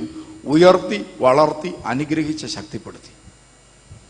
അങ്ങനെ ഇരിക്കുമ്പോഴാണ് പ്രിയമുള്ളവരെ, ഞാൻ ഒരു മരിച്ചടക്കിന് ഏതോ ഒരു വീട്ടിൽ പോയിട്ട് തിരിച്ചു വരികയാണ്. വരുമ്പോൾ പെട്ടെന്ന് ജർമ്മനിയിൽ നിന്നൊരു ഫോൺ. ഞാൻ നമ്പർ എടുത്തിട്ട് വിളിച്ചു. ഹലോ, ആരാന്ന് ചോദിച്ചു. ഉടനെ പറഞ്ഞു, തിരുമേനി ഓർക്കുന്നില്ല എന്നെ? ഞാൻ പറഞ്ഞു, പിന്നെ ഓർക്കുന്നുണ്ട്. പഴയ മണ്ടത്തരങ്ങളെല്ലാം ഞാൻ ഓർത്തിരിപ്പുണ്ട്. അപ്പൊ കാറ് ഏകദേശം, ജർമ്മനിയിൽ നിന്നാണ് ഫോൺ, കാർ ഏകദേശം ഈ വ്യക്തിയുടെ വീടിന്റെ തൊട്ടപ്പുറത്തെത്തി. ഉടനെ എന്നോട് പറയാണ്, എന്റെ അമ്മ മരിച്ചുപോയി, തിരുമേനിക്ക് സമയമുണ്ടെങ്കിൽ ഞങ്ങളുടെ വീട്ടിൽ കയറുന്നു. അപ്പൊ ഞാൻ അന്നേരം ചോദിച്ചു, ഞാൻ നിങ്ങളുടെ വീടിന്റെ അടുത്തുണ്ടല്ലോ. ഉടനെ പറയാം, പ്രൈസ് ദി ലോർഡ്. പ്രിയമുള്ളവരെ, ഒന്ന് ആലോചിച്ച് നോക്കി, ഒരു മരണം ഉണ്ടായാൽ അവിടെ എത്തിച്ചേരുക എന്ന് പറഞ്ഞ് എന്നെ കൊണ്ട് ഇന്ന് അസാധ്യമായ കാര്യമാണ്. ഈ കൃത്യസമയത്ത് അമ്മ മരിക്കുകയും ചെയ്തു. ഞാൻ നേരെ വണ്ടിയും കൊണ്ട് അങ്ങോട്ട് വന്ന് മരിച്ച ഉടനെ കയറി പ്രാർത്ഥിച്ചു പോകും. അന്നേരം തൊട്ട് എനിക്ക് മനസ്സിലായി, ഈ മനുഷ്യൻ ഒരു മണ്ടനല്ല, മറിച്ച് ദൈവമുള്ള മനുഷ്യനാണ്. അവന്റെ ഉള്ളിൽ യേശുണ്ട്. അതുകൊണ്ടാണ് പ്രിയമുള്ളവരെ, എന്തുമാത്രം തിരക്കുണ്ട്, എന്തുമാത്രം മരണ വീടുകളിൽ പോകാൻ ആഗ്രഹിച്ചിട്ട് പോകാത്ത എന്നെ ഇതാ അവന്റെ അമ്മ മരിച്ച സമയത്ത് എന്ത് ചെയ്തു? അവന്റെ വീടിന്റെ വാതിക്കൽ ഞാനുണ്ട്. ഇത് ദൈവകൃപ അവനിൽ പ്രവർത്തിക്കുന്നുണ്ട് മാത്രം സാധിക്കുന്നു. നേരെ കയറി പ്രാർത്ഥിച്ചു കഴിഞ്ഞ ഉടനെ ഡെഡ് ബോഡി ആയിട്ട് അവര് മോർച്ചറിയിലേക്ക് പോയി. അപ്പൊ എനിക്ക് മനസ്സിലായി, ഇതാ വചനമുള്ള മനുഷ്യന്റെ കൂടെ ആരുണ്ട്? യേശുവുണ്ട്. ബുദ്ധി വേണമെന്നില്ല, കഴിവ് വേണമെന്നില്ല. ദൈവം ഉണ്ടെങ്കിൽ, വചനമുണ്ടെങ്കിൽ ദൈവം കൂടെയുണ്ട്. അപ്പൊ പ്രിയമുള്ളവരെ, നമ്മൾ ഈ ധ്യാന കേന്ദ്രത്തിലേക്ക് വരുന്നവർ എന്തെടുക്കണം? വേദപുസ്തകം കയ്യിലെടുക്കണം. നമ്മൾ പണ്ട് പെന്തിക്കോസുകാരെ കുറിച്ച് പറഞ്ഞിരുന്നതാണ്, വേദപുസ്തകം കയ്യിൽ പിടിച്ചിരിക്കുക. കയ്യിലെടുത്താൽ പോരാ, രാവും പകലും അത് നീ ധ്യാനിക്കണം. നിന്റെ മക്കളെ പഠിപ്പിക്കണം. ആവർത്തന പുസ്തകം 6:5 മുതലുള്ള വചനം നമുക്ക് വായിക്കാം.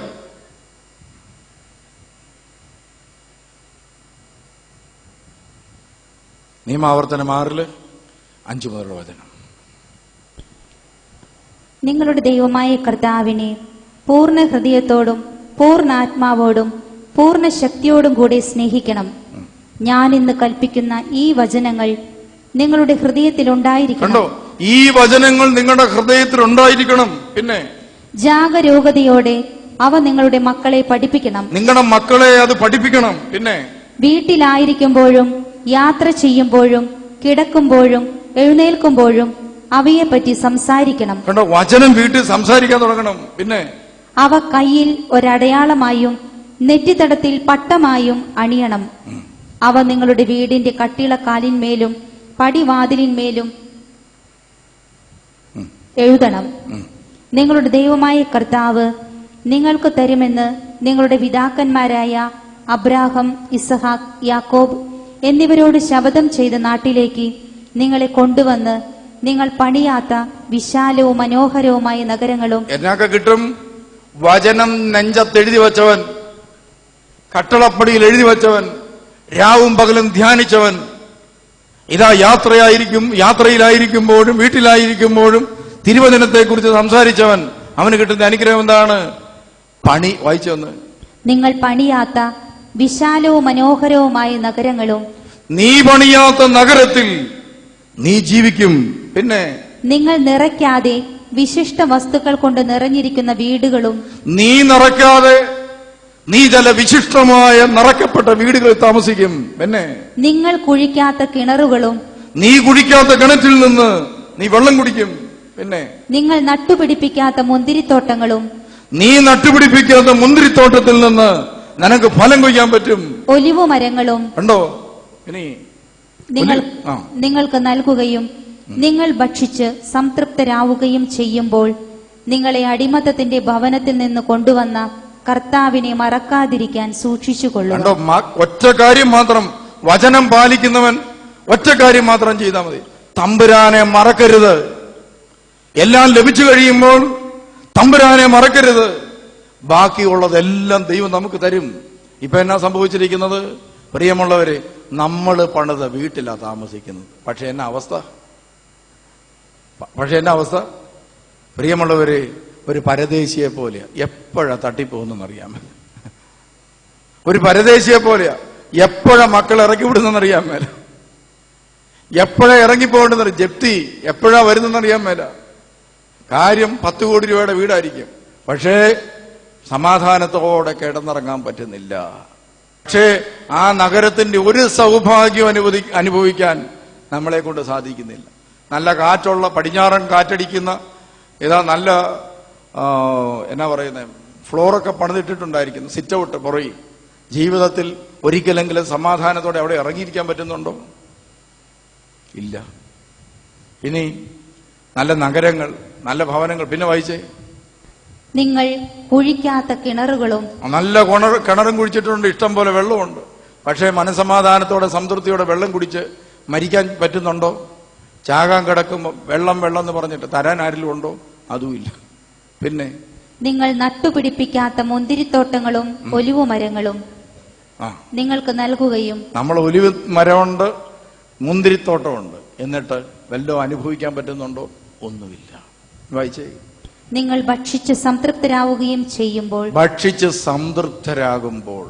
സംതൃപ്തി കിട്ടുന്നുണ്ടോ? കഴിച്ചിട്ട് കിടന്നിട്ട് സംതൃപ്തി കിട്ടുന്നുണ്ടോ? ഇരുന്നിട്ട് സംതൃപ്തി കിട്ടുന്നുണ്ടോ? എല്ലാം ഉണ്ട്. പണമുണ്ട്, സ്വത്തുണ്ട്, ജോലിയുണ്ട്, വിദ്യാഭ്യാസമുണ്ട്, എല്ലാമുണ്ട്. സംതൃപ്തിയില്ല. കാരണം എന്താ? ഇതാ, നീ നിന്റെ ദൈവമായ കർത്താവിനെ പൂർണ്ണ ഹൃദയത്തോടെ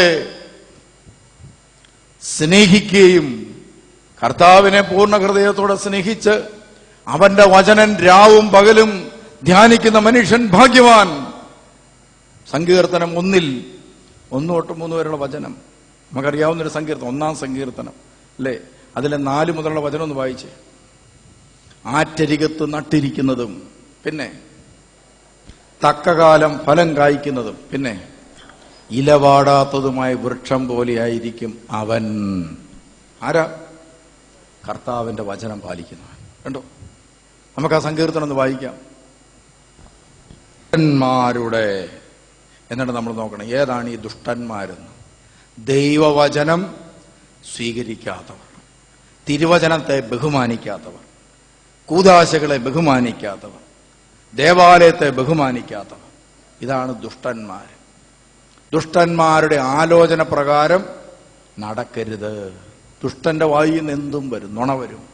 ദുഷ്ടന്റെ ഏറ്റവും അടിസ്ഥാന സ്വഭാവം നുണ പറയുക എന്നുള്ളതാണ്. പിന്നെ വായിച്ചേ, ദുഷ്ടരുടെ ഉപദേശം സ്വീകരിക്കുകയോ പാപികളുടെ വഴിയിൽ വ്യാപരിക്കുകയോ പരിഹാസകരുടെ പീഠങ്ങളിൽ ഇരിക്കുകയോ ചെയ്യാത്തവൻ ഭാഗ്യവാൻ.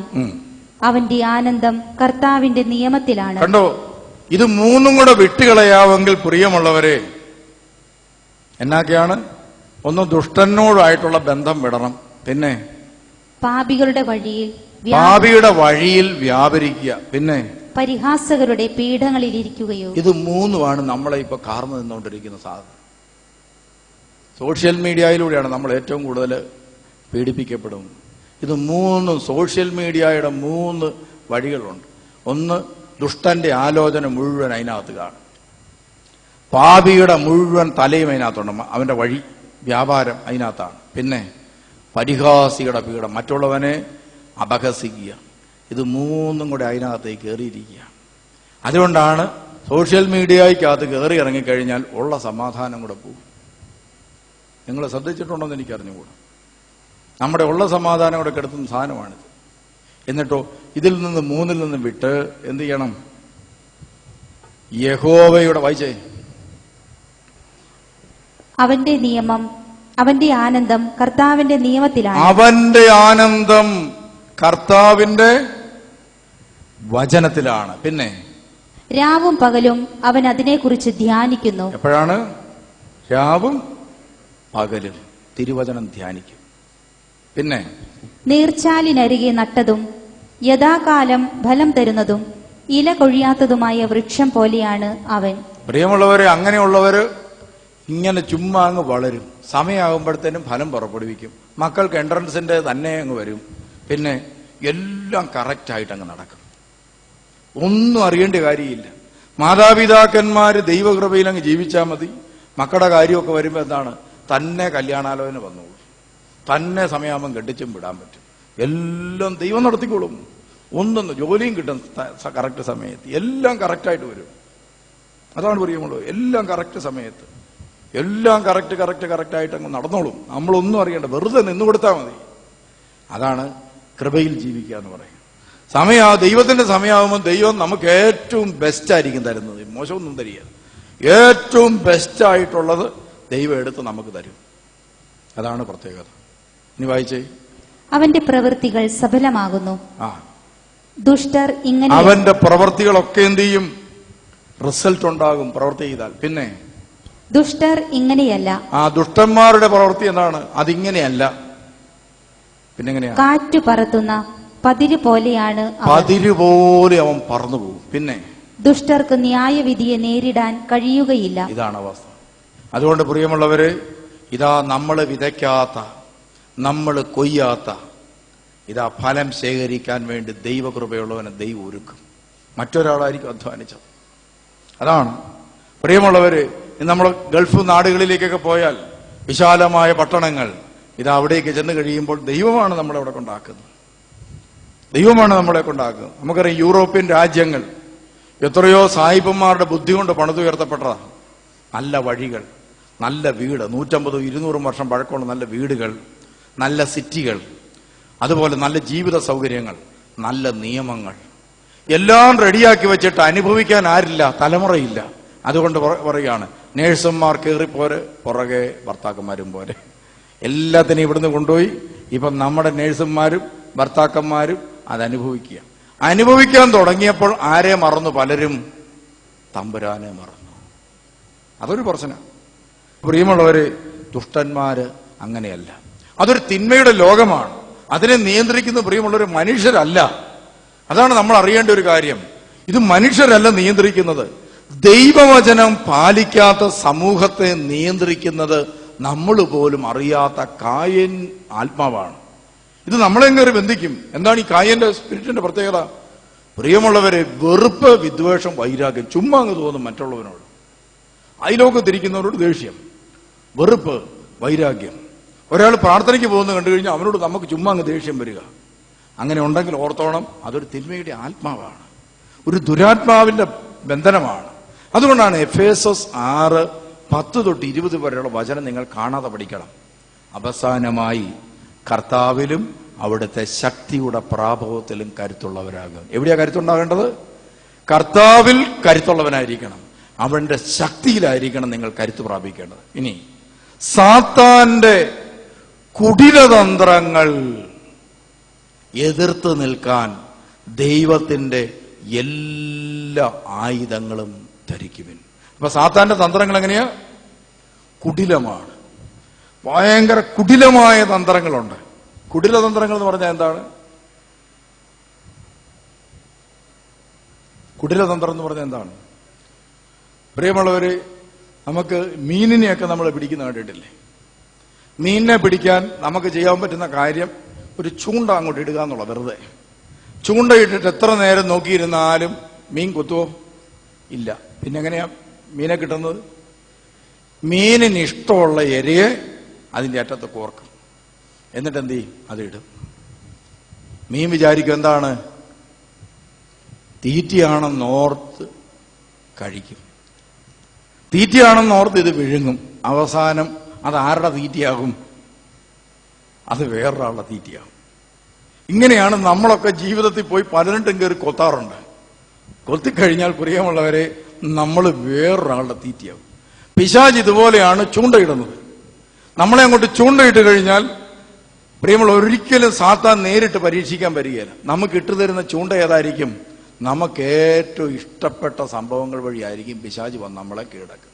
നമ്മളിതെടുത്ത് വിഴുങ്ങും. അവസാനം നമ്മളെ ആര് വിഴുങ്ങും? പിശാച് വിഴുങ്ങും. അതുകൊണ്ടാണ് എല്ലാ ആഴ്ചയിലും ഇവിടെ നമ്മൾ ചില കാര്യങ്ങളൊക്കെ പറഞ്ഞു തരുന്നത്. അത് ചില ചൂണ്ടയെക്കുറിച്ചാണ്. ഉദാഹരണത്തിന് ഹെബ്രായർ 12, 14, 15 വചനം ഒരു ചൂണ്ടയാണ്.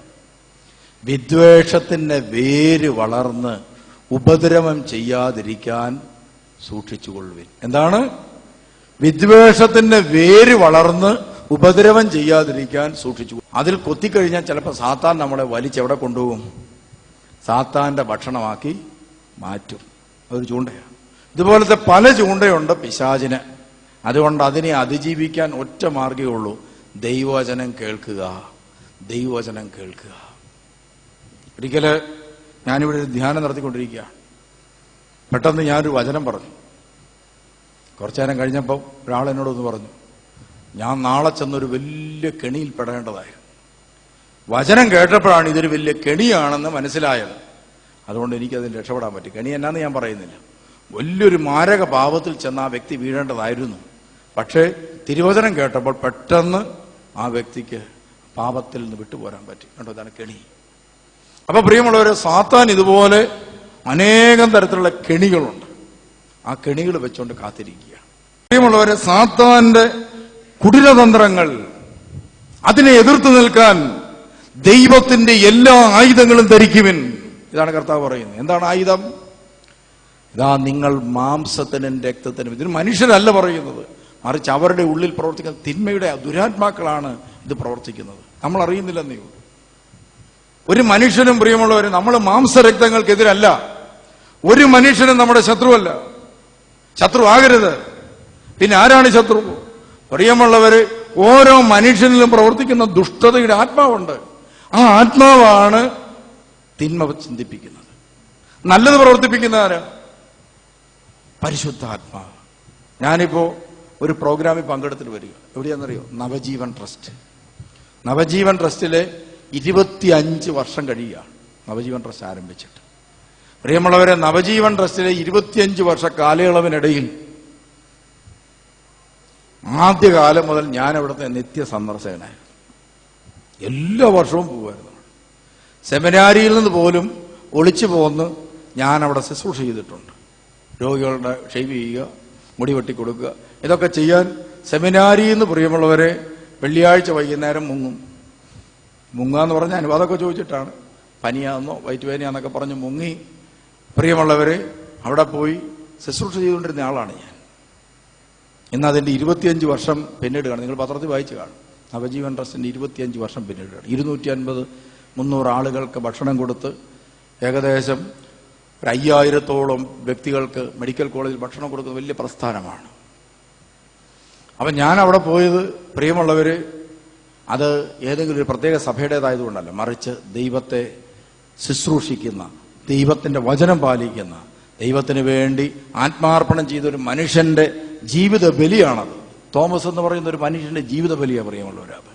ആ മനുഷ്യന്റെ മക്കളൊക്കെ അവിടെ ഉണ്ടായിരുന്നു. അവർ പ്രഘോഷിക്കുകയായിരുന്നു. ഇന്ന് കുഞ്ഞുങ്ങളൊക്കെ പറയുകയാണ്, ഇതുപോലെ ദൈവത്തെ സ്തുതിക്കുന്ന, ദൈവത്തിന് വേണ്ടി ജീവിക്കുന്ന ഒരു അപ്പനെ കിട്ടിയതിനെ ഓർത്ത് ഞങ്ങൾ അഭിമാനിക്കുന്നൊക്കെ പറഞ്ഞുകൊണ്ട് പിള്ളേർ സാക്ഷ്യം പറയുകയാണ്. അവര് നമ്മുടെ യുദ്ധം മാംസത്തിനും രക്തത്തിനും എതിരായിട്ട് അല്ല, പ്രഭുത്വങ്ങൾക്കും ആധിപത്യങ്ങൾക്കും ഒരന്ധകാര ലോകത്തിന്റെ അധിപന്മാർക്കാണ്. അതിന്റെ അധിപൻ ആരൊക്കെയാണ്? വെറുപ്പ്, വിദ്വേഷം, വൈരാഗ്യം, അഹങ്കാരം, സ്വാർത്ഥത, മ്ലേച്ഛത, അശുദ്ധി, ജഡീക പാപങ്ങൾ, ഇങ്ങനെ തുടങ്ങി ഒത്തിരി തിന്മകളുണ്ട്. അതിന്റെ അധിപനാണ് സാത്താൻ. അവനിങ്ങനെ ഇരുന്നുകൊണ്ട് ഓരോ ചൂണ്ടയിട്ട് ഓരോ മനുഷ്യനെ ആ ചൂണ്ട കോർത്ത് ഇവനിട്ട് വലിച്ചുകൊണ്ടിരിക്കുകയാണ്. നമ്മൾ ജീവിക്കുന്നു, ഭക്ഷണം കഴിക്കുന്നു, പക്ഷെ ഇവന്റെ ചൂണ്ടയിലാണ്. നമ്മൾ കർത്താവിന്റെ വചനം കൊടുത്ത് ഈ ചൂണ്ട പൊട്ടിച്ചു കഴിയുമ്പോൾ സാത്താന് നമ്മളോട് ദേഷ്യമാവും. സാത്താന് നേരെ നമ്മുടെ അടുക്കലോട്ട് വരണമെന്ന് ആഗ്രഹമുണ്ട്, പക്ഷെ വരാൻ പറ്റുകയില്ല. അപ്പോഴായിരിക്കും എന്താണ് തിരുവചനത്തോട് ഇഷ്ടക്കേടുള്ള ആരെയും കാണും, അവരുടെ ദേഹത്തോട്ട് കയറും. എന്നിട്ട് പിന്നെ സാത്താൻ അവരിൽ കൂടെ ആയിരിക്കും പ്രവർത്തിക്കും. നിങ്ങൾ ആരും എന്ത് ചെയ്യരുത്, സാത്താന്റെ ഉപകരണമാകരുത്. ഇപ്പൊ നിങ്ങളുടെ ജീവിതത്തിൽ നിങ്ങളെ ഉപദ്രവിക്കാൻ പോകുന്നത് നിങ്ങൾ പ്രിയമുള്ള സാത്താൻ നേരിട്ട് വന്ന് കഴുത്തെ പിടിക്കുകയില്ല. ആരെ ഉപയോഗിക്കും? നിങ്ങളിപ്പോ ധ്യാനത്തിന് വന്നുകൊണ്ടിരുന്ന നാത്തൂന്റെ മേൽ ആദ്യം കയറും. നാത്തൂന്റെ മേൽ കയറിയിട്ട് നാത്തൂനെ കൊണ്ട് നമ്മളെ തെറി പറയിക്കും. അതോടുകൂടി നമുക്ക് നാത്തൂനോടാണ് വൈരാഗ്യം. നമ്മൾ നാത്തൂനോട് വൈരാഗ്യമായിട്ടിരിക്കും. സാത്താൻ എന്ത് ചെയ്യും? നമ്മളെ തളച്ചവിടെ ഇട്ടേക്കും. കണ്ടോ സാത്താൻ വരുന്നത്? ഇങ്ങനെയാണ് വരുന്നത്. ചിലപ്പോൾ എന്ത് ചെയ്യും? നമ്മൾ വേറെ വഴി കൂടിയായിരിക്കും വരുന്നത്. പ്രിയമുള്ളവരെ, ഇതാ നമ്മളെ ചിലപ്പോൾ വലിയ ബിസിനസ്സിലേക്ക് വലിയ പ്രസ്ഥാനത്തിലേക്ക് തള്ളിവിടും.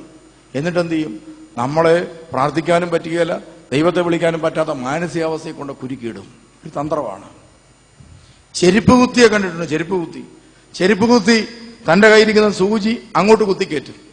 എന്നിട്ടോ ആ നൂല് വലിച്ചിങ്ങോട്ടിറക്കും എന്ന് പറഞ്ഞ പോലെയാണ് പ്രിയമുള്ളവരെ സാത്താൻ നമ്മളെ തീയമ്പുകൾ എഴുതിയും. അതിനെക്കുറിച്ചാണ് പറയുന്നത്.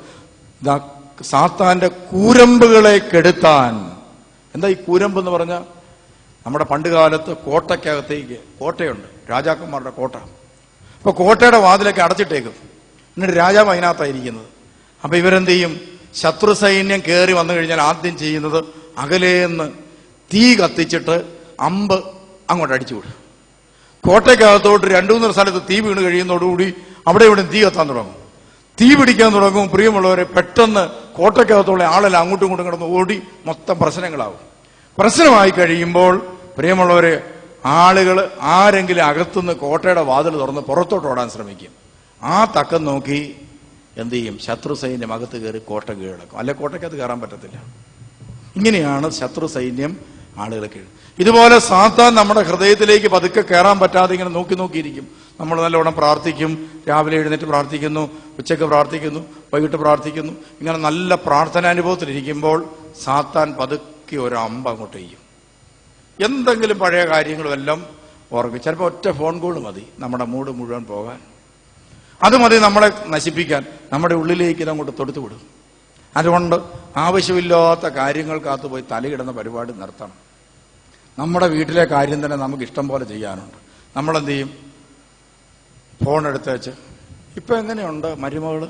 നമ്മൾ കെട്ടിച്ചു വിട്ട പെണ്ണാണ്, വീട്ടിൽ ഇരുന്നു. ഇങ്ങോട്ട് വിളിച്ചേച്ച് ഇവിടുത്തെ വിശേഷം ചോദിക്കുന്ന പരിപാടി നിർത്തണം. അവിടെ കുടുംബം അവർ നടത്തിക്കോളും. നമ്മൾ ഇവിടുന്ന് വിളിച്ച് അയലോക്കത്തെ കാര്യം ചിന്തിക്കുന്ന പരിപാടി നിർത്തണം. എന്തുമാത്രം കുടുംബങ്ങൾ തകർത്തിട്ടുണ്ടെന്നറിയാൽ ഈ നാത്തൂന്മാർക്ക് അങ്ങനെ ഒരു പരിപാടിയാണ്. ചില ഈ സ്ത്രീകൾക്കാണ് ഇങ്ങനത്തെ പരിപാടികൾ. ഫോൺ വിളിച്ച അവൻ എന്നാ ഈ കാര്യങ്ങൾ അങ്ങോട്ടും ഇങ്ങോട്ടും ചോദിച്ച പ്രശ്നങ്ങൾ. അപ്പൊ പ്രിയമുള്ളവരെ, സാത്താന്റെ കുടലതന്ത്രങ്ങൾ നമ്മുടെ ഹൃദയത്തിലേക്ക് വെറുപ്പുണ്ടാക്കുന്ന, വിദ്വേഷമുണ്ടാക്കുന്ന, വൈരാഗ്യമുണ്ടാക്കുന്ന കാര്യങ്ങൾ വരാതിരിക്കാൻ നമ്മൾ പ്രത്യേകം പഞ്ചേന്ദ്രിയങ്ങളെ നിയന്ത്രിക്കണം. നമുക്ക് കർത്താവ് നൽകിയ പ്രചോദനം, കർത്താവ് ഇന്ന് രാവിലെ ഇരുന്നപ്പോൾ ഇങ്ങനെ എനിക്ക് പറഞ്ഞു തരികയായിരുന്നു. ഇതാ സാത്താന്റെ കുടിലതന്ത്രങ്ങൾ ഇങ്ങനെ വരും, തീയമ്പുകൾ നമ്മുടെ നെഞ്ചിനകത്തോട്ട് ഇടുന്നുണ്ട്. അപ്പൊ എനിക്ക് തരുന്ന വചനമാണ് ഞാൻ നിങ്ങൾക്ക് തരുന്നത് സാധാരണയായിട്ട്. അപ്പൊ നിങ്ങൾക്ക് പലപ്പോഴും ഇത് പ്രയോജനം ചെയ്യും. അപ്പൊ എന്നോട് പറഞ്ഞ ഇതാണ്, നിന്റെ നെഞ്ചത്തിനകത്ത് പിശാച് പല അമ്പും എയ്തിടുന്നുണ്ട്, നീ സൂക്ഷിക്കണം എന്നാണ് എന്നോട് പറഞ്ഞത്. രാവിലെ ഒരു 5 മണിയായപ്പോൾ ഞാൻ എഴുന്നേറ്റതാണ്. 4 മണിയായെന്ന് തോന്നുന്നു. അപ്പൊ എഴുന്നേറ്റ് ഇന്ന് കർത്താവിനോട് പ്രാർത്ഥിച്ചപ്പോൾ കർത്താവ് എന്നോട് പറഞ്ഞു, നീ അറിയാതെ നിന്റെ നെഞ്ചിനകത്തോട്ട് പിശാച് പുറത്ത് നീ എയ്തിടുന്നുണ്ട്. ഇതാ ഫേസ്ബുക്ക് പോസ്റ്റ്, മറ്റേ പോസ്റ്റ്, മറിച്ച പോസ്റ്റ് എന്ന് പറഞ്ഞു. നമ്മളെന്ത് ചെയ്യണം? ഹൃദയം അടച്ചേക്കണം. ഇതകത്തോട്ട് സ്വീകരിക്കരുത്. പല ദിവസങ്ങളും നെഞ്ചിന് വേദന, ശരീരത്തളർച്ച, ക്ഷീണം, ദേഷ്യം, ഇതെല്ലാം മനസ്സിലുണ്ടാകുന്ന ഇതുപോലെയാണ്. അപ്പോൾ ഓരോ തിന്മകൾ ഇങ്ങനെ ആളുകൾ പറയുമ്പോൾ നമുക്കറിയാതെ നമ്മുടെ ഹൃദയം, നമ്മുടെ പ്രാർത്ഥനാശക്തി പോകും. അതുകൊണ്ട് നിങ്ങളും എന്ത് ചെയ്യണം? ഹൃദയത്തിൻ്റെ ഉള്ളിലേക്ക് ഇതുപോലെ തിന്മയുടെ കൂരമ്പുകൾ കയറി വരാതിരിക്കാൻ നിങ്ങൾ ശ്രദ്ധിക്കണം. ഇനി ബാക്കി വായിച്ചേ. കൂരമ്പുകളെ കെടുത്തുന്നതിന് നിങ്ങളെ ശക്തരാക്കുന്ന വിശ്വാസത്തിന്റെ പരിചയം എടുക്കുവിൻ. വിശ്വാസം. തമ്പുരാൻ നമ്മളെ പിടിച്ചെടുത്തിട്ടുണ്ടെങ്കിൽ ഈ ഭൂമിയിൽ ആരെ കൊണ്ടും നമ്മുടെ അടിവേര് വെട്ടാനാവില്ല. ഇതാ വിശ്വാസം. ദൈവം തമ്പുരാനാണ് അങ്ങനെ ചിന്തിക്കണം പ്രിയമുള്ള. ഓരോ കുടുംബവും ചിന്തിക്കണം, എന്റെ ദൈവമാണ് എന്നെ ഈ ഭൂമിയിൽ സൃഷ്ടിച്ച് ജീവൻ നൽകി ഇങ്ങോട്ട് വിട്ടിരിക്കുന്നതെങ്കിൽ, ആ യേശു ക്രിസ്തു ദൈവമാണെങ്കിൽ എന്നെ ഒരു മനുഷ്യനും ഇതാ കീഴടക്കാനാവില്ല. മനുഷ്യനല്ല, പിശാചിന് ആർക്കും കീഴടക്കാനാവില്ല. ചിന്തിക്കുക, ഹൃദയത്തിനുള്ളിൽ ചിന്തിക്കുക. അപ്പം നിങ്ങൾക്ക് സമാധാനം കിട്ടും. അപ്പൊ അയലോക്കത്തിരിക്കുന്ന ആൾ അങ്ങനെ പറഞ്ഞെന്നോ ഇന്ന ആൾ ഇങ്ങനെ പറഞ്ഞെന്നോ ഒന്നും ഓർത്ത് നമുക്ക് വിഷമിക്കേണ്ടി വരിക. ഇതെന്താണ്? നമ്മളെ ഇതാ പലരും ഇട്ടുകൊണ്ട് കുരങ്ങനെ കളിപ്പിക്കുന്ന പോലെ കളിപ്പിക്കും. എങ്ങനെയാണ്? അയലോക്കത്തിരിക്കുന്ന ആൾ അങ്ങനെ പറഞ്ഞു, മറ്റേ ആൾ ഇങ്ങനെ പറഞ്ഞു. ഈ നമ്മളെ കുരങ്ങനെ കളിപ്പിക്കുന്ന പോലെ ലോകം ഇട്ടുകൊണ്ട് നമ്മളെ കളിപ്പിക്കും. ചുരുക്കി പറഞ്ഞാൽ, ലോകത്തിന്റെ വാക്ക് നമ്മൾ കേൾക്കാൻ പോയാൽ നമ്മുടെ നിയന്ത്രണം ആരുടെ കൈ പോവും? അവന്റെ കൈ പോവും. ഇന്ന് നമ്മുടെ ജീവിതത്തെ, നമ്മുടെ വികാരങ്ങളെ മുഴുവൻ നിയന്ത്രിക്കുന്ന ആരാ?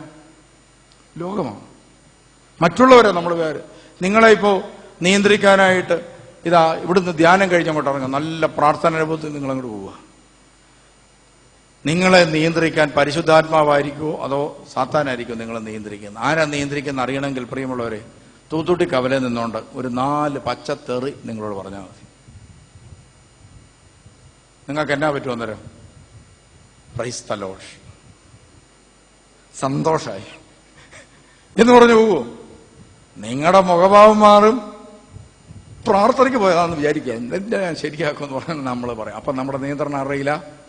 തൂത്തൂട്ടി കവലെ നിൽക്കുന്നവന്റെ കയ്യിൽ നമ്മുടെ നൂല് അവന്റെ കയ്യിൽ കണ്ടോ? അപ്പൊ നമ്മളെ പലരും നിയന്ത്രിക്കുക കയറി. ആ വ്യക്തിയെ നിയന്ത്രിക്കുന്ന ആരാ? സാത്താൻ. അപ്പൊ പ്രിയമുള്ളവരെ ഓർത്തോണം, മനുഷ്യരിലൂടെ സാത്താൻ നമ്മളെ നിയന്ത്രിച്ച് നമ്മളെ ഇതാ തകർക്കാൻ ശ്രമിക്കും. ഇതുപോലെ ശുശ്രൂഷകളെ സാത്താൻ തകർക്കാൻ ശ്രമിക്കാറുണ്ട്. പിശാച് അനേകരെ എന്ത് ചെയ്യാണ്? ഉപയോഗിച്ചുകൊണ്ട് വരാനിരിക്കുന്ന തലമുറയുടെ അഭിഷേകത്തെ കെടുത്തിക്കളയുന്നുണ്ട്. നമ്മൾ അറിഞ്ഞോണം. നമ്മുടെ വീട്ടിൽ ഇപ്പൊ ഈ ധ്യാനമൊക്കെ ഞായറാഴ്ച കൂടിക്കൊണ്ടിരിക്കും, നിങ്ങൾ പോലും അറിയുന്നില്ല. ദൈവകൃപ നിങ്ങളുടെ ജീവിതത്തിലേക്ക് വരുന്നുണ്ട് ഈ പ്രാർത്ഥന വഴി. സാത്താൻ ഇപ്പൊ തൊട്ട് പരിശ്രമിക്കും. എന്താണ്? ഈ കൃപ എങ്ങനെയെങ്കിലും ഈ ആഴ്ചയിൽ ചോർത്തി അടിച്ച് നിങ്ങളെ റെഡിയാക്കുക. കുറെ കാലം കഴിയുമ്പോൾ നിങ്ങൾക്ക് തോന്നും, ഓ എല്ലാ ആഴ്ചയിലും പോയിട്ട് എനിക്കൊരു മാറ്റമില്ല, എന്നാ ഇനി പോകുന്നില്ല, അതോടുകൂടി എല്ലാം തീർന്നു. പോയതും വെറുതെയായി, ഇത്രയും നാളും വന്നതും വെറുതെയായി, എല്ലാം വെറുതെയായി. സാത്താൻ ഇങ്ങനെ കളിപ്പിക്കും.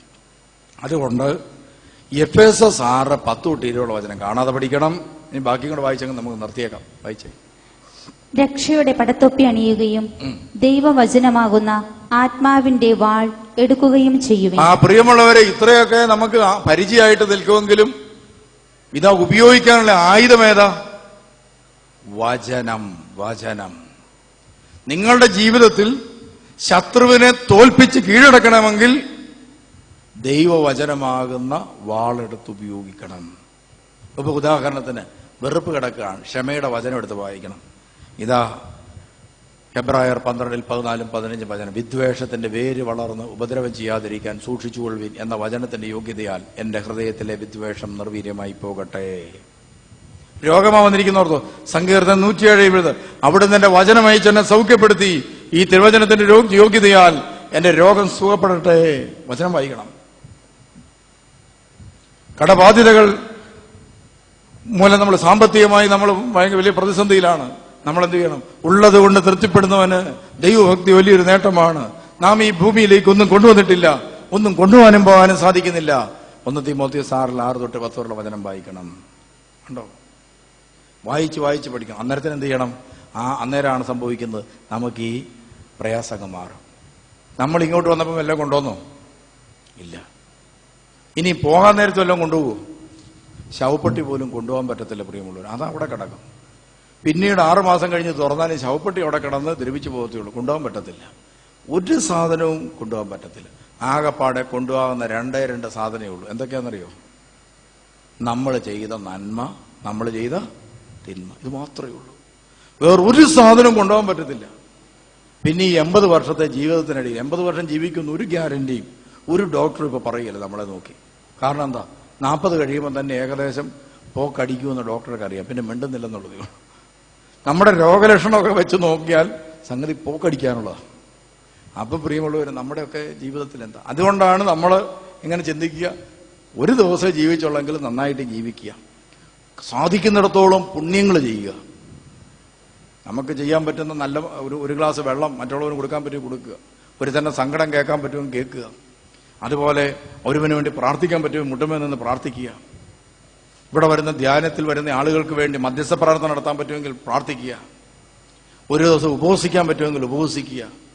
പരിത്യാഗം എടുത്തൊന്ന് മുട്ടുമേ നിന്ന് കുറച്ചു നേരം പ്രാർത്ഥിക്കാൻ പറ്റുമെങ്കിൽ പ്രാർത്ഥിക്കുക. തുടങ്ങി പ്രിയമുള്ളവർ, ചെയ്യാവുന്നത് മാക്സിമം ഒരു ദിവസം 24 മണിക്കൂറുണ്ടെങ്കിൽ അതിനകത്ത് എന്തെങ്കിലുമൊക്കെ നല്ലത് ചെയ്യാൻ പറ്റുമെങ്കിൽ മാക്സിമം ടൈം അതിനുവേണ്ടി വിനിയോഗിക്കുക. അതുകൊണ്ട് നമ്മൾക്ക് ഈ ഭൂമിയിൽ വളരെ കുറച്ച് സമയമുള്ളൂ. ഒന്നും കൊണ്ടുപോകാൻ പറ്റത്തില്ല. അതുകൊണ്ട് ഒരായുസ്സിന് ഉപയോഗിക്കാവുന്ന സംഭവം മാത്രമേ നമ്മൾ എന്ത് ചെയ്യാവുള്ളൂ, സമ്പാദിക്കുക പോലും ചെയ്യാവുള്ളൂ. ഇല്ലെങ്കിൽ എന്നാ കുഴപ്പം? പ്രിയമുള്ളവര്, നിങ്ങളുടെ മക്കൾക്ക് നിങ്ങൾക്കൊക്കെ ദൈവാനുഭവം ഉണ്ടായത് എങ്ങനെയാ? ഇല്ലായ്മയുടെ മധ്യത്തിൽ കണ്ണുനീരോടെ പ്രാർത്ഥിച്ചും വായിച്ചും ജീവിച്ചു വന്നതുകൊണ്ടുണ്ടായ അനുഭവം. നിങ്ങളുടെ മക്കൾക്ക് സമ്പത്തും വീടും എല്ലാം കൂടെ നിങ്ങൾ പണിത് കൊടുത്താൽ ഇവൻ എങ്ങനെ ദൈവാനുഭവം ഉണ്ടാവും? ഇവന് വീടിന് വേണ്ടി പ്രാർത്ഥിക്കേണ്ട കാര്യമുണ്ടോ? ഇല്ല. ഇനി ഇവന് വീടിന് വേണ്ടി പ്രാർത്ഥിക്കണം. ഇവന്റെ വീട് എങ്ങനെയെങ്കിലും എന്ത് ചെയ്യണം? പൊളിയണം. അത് പൊളിയല്ലാത്ത രീതിയിലാണ് ഉണ്ടാക്കുന്നത്. മനസ്സിലായില്ലേ? പിന്നെ ഇവൻ വീടിന് വേണ്ടി പ്രാർത്ഥിക്കാൻ പറ്റൂ? സമ്പത്തിന് വേണ്ടി ഇവന് കരയേണ്ടി വരുമോ? കാരണം എന്താണ്? 2 തലമുറയ്ക്കുള്ളത് നമ്മൾ സമ്പാദിച്ചിട്ട് കൊടുത്തിരിക്കുക. പിന്നെ എങ്ങനെ ഈ കൊച്ച് സമ്പത്തിന് വേണ്ടി ദൈവത്തോട് നോക്കി കരഞ്ഞ് അവന് ദൈവാനുഭവം ഉണ്ടാകും?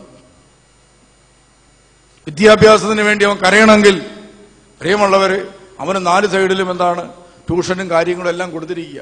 ഒരു കാരണവശാലും അവൻ തോക്കാനൊരു സാധ്യതയില്ല. പിന്നെ അവൻ എങ്ങനെ തൻ്റെ ദൈവത്തെ നോക്കി എനിക്ക് വിദ്യാഭ്യാസം നൽകണമെന്ന് പറഞ്ഞ് കരയും? അതുകൊണ്ട് ദൈവത്തെ ഓർത്ത് ഈ പണത്തോടുള്ള അമിതമായ ആസക്തി പ്രിയമുള്ളവരെ നിങ്ങളും ഉപേക്ഷിക്കണം, ഞങ്ങളും ഉപേക്ഷിക്കണം. മനസ്സിലായി? നമുക്ക് ആകെ വേണ്ടത് നിത്യജീവനാണ് പ്രിയമുള്ളവർ. അതിനുള്ള സംവിധാനങ്ങളൊക്കെയാണ് നമ്മൾ ഒരുക്കേണ്ടത്. വേറെ ഒന്നും വേണ്ട. നമുക്ക് നിത്യജീവനിലേക്ക് നയിക്കുന്ന കാര്യങ്ങൾ, നല്ല വിദ്യാഭ്യാസം, നല്ല പൗരന്മാരാക്കി തീർക്കാൻ വേണ്ടി അങ്ങനെയൊക്കെയുള്ള കാര്യങ്ങളാണ് നമുക്ക് സുവിശേഷത്തിന്റെ അടിസ്ഥാനത്തിലുള്ള നല്ല തലമുറയെ വാർക്കുക. അപ്പൊ നമുക്കൊക്കെ ചില വേറെ ദൗത്യങ്ങളുണ്ട്. ഇതൊക്കെ കഴിഞ്ഞാൽ പിന്നെ വേറൊരു ദൗത്യമുണ്ട്. എന്താണ്? അടുത്ത തലമുറയെ ഇതിനു വേണ്ടി വാർക്കുക. അപ്പൊ അതൊക്കെയാണ് നമ്മൾ എയിം ചെയ്യേണ്ടത്. അതുകൊണ്ട് പ്രിയമുള്ളവർ, നമുക്ക് പ്രാർത്ഥിക്കാം.